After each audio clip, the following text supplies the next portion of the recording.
Programang ito ay rated SPG. Striktong patnubay at gabay ng magulang ang kailangan. Maaaring may masiselang tema, lengguwahe, karahasan, sexual, horror o droga na hindi angkop sa mga bata.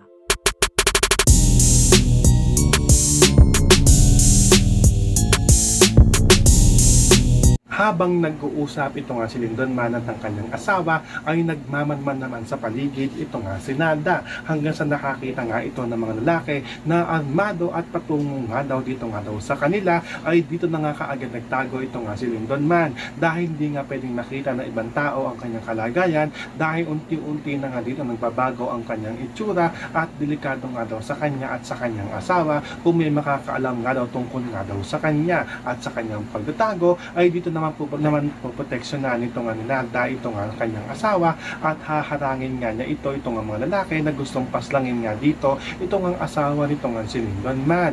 Dahil tinik nga daw dito ito nga daw asawa nito nga daw ni Lyndon Man dito nga daw sa kanilang mga plano, ay kailangan na nga daw nila itong iligpit at hindi nga papayag dito ito nga si Nanda, at maawa nga daw sila dahil nagdadalang tao nga daw ito. Kaya nga ito nga si Lyndon Man ay pagagalawin nga na dito ito nga lupa upang masindak nga dito ito nga mga lalaki na nagtutok nga ng baril dito nga kay Nanda at sa kanyang asawa. Pero delikado nga rin dito ang ginawa nito nga Lyndon Man dahil natumba nga dito ito nga kanyang asawa at buntis nga ito. So pakakaabangan nga natin dito kung anong diskarte ang gagawin nito nga ni Lyndon Man at ito nga ni Nanda upang maigtas nga nila dito ito nga kanyang asawa. Yan ang ating mga pakakatutukan at pakakaabangan dito nga lang sa Darna.